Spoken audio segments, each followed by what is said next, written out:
হ্যাঁ আমি কিছু সময়ের মধ্যে পৌঁছে যাবো। হ্যাঁ এই সরি সরি সরি। ঠিক কে আপনি এভাবে ধাক্কা দিচ্ছেন? চোখে দেখেন না? আসলে ভাইয়া আমি টেনশনে ছিলাম তো খেয়াল করিনি। প্লিজ কিছু মনে করবেন না। আচ্ছা আচ্ছা ঠিক আছে। আসলে আমার মাথায় না কিছু কাজ করছিল না। আমি কি করব কিছু বুঝতে পারছিলাম না। এইজন্য হঠাৎ করে আপনার সাথে ধাক্কাটা লেগে গেল। জানেন আমার একটা বয়ফ্রেন্ড ছিল। ও না কিছুদিন আগে অন্য একটা মেয়েকে বিয়ে করে ফেলেছে। আমি কি করব বলেন?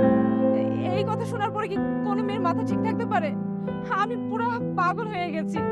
ওকে কোথায় না খুঁজেছি কিন্তু খুঁজে তো লাভ নেই। কারণ ও তো এখন অন্য কারো। আমার নেই।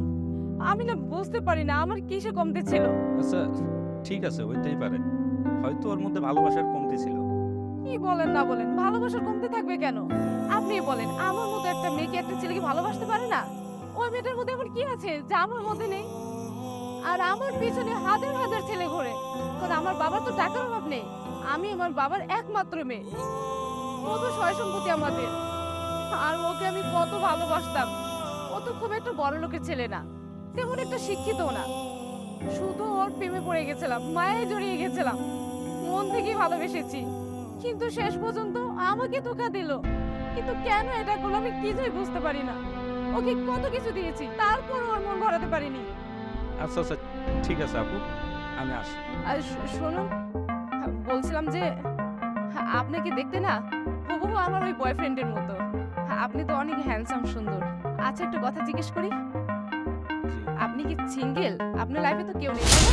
আমি দেখেই বুঝতে পারছি আপনার লাইফে কেউ নেই। আচ্ছা আপনি আমার সাথে রিলেশন করবেন প্লিজ। এই কি বলছেন এসব? আমি ওর থেকে আপনাকে বেশি ভালোবাসবো, বিশ্বাস করি অনেক ভালোবাসবো থেকে। বেয়াদব মেয়ে একটা।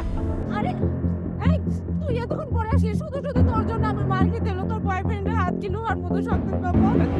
কে এই মেয়েটা? তোমারে বলতে ভুলে গেছি, ও হচ্ছে আমার বান্ধবী। তোমার সাথে আগে পরিচয় করা দিতাম কিন্তু করানো হয়নি এখন পর্যন্ত।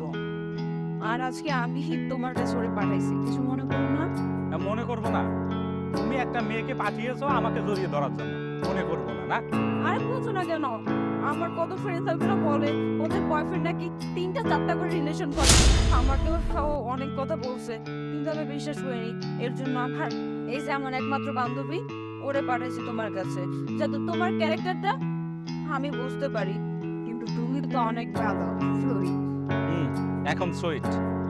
আরে আমার ভালোবাসার প্রতি কি তোমার বিশ্বাস নাই? তোমার বান্ধবীকে পাঠিয়েছো আমাকে জড়িয়ে ধরার জন্য। এখন মেয়েটা শুধু শুধু মার খেলো। আরে আমি তোমাকে ভালোবেসে কোন একটা মেয়ের দিকে তো ঠিকভাবে তাকাই না। আর তুমি আসছো আমাকে পরীক্ষা করো। ঠিকই বলছে, দুলাভাই এটা না সত্যি খুবই ভালো, অন্য কোনো মেয়ের সাথে রিলেশন নেই। আচ্ছা শোন, তোরটা তুই বুঝে নে, আমি এখান থেকে যাই। আমি থেকে কি করবো না চল। আরে তুমি ধরলে ভালো লাগে।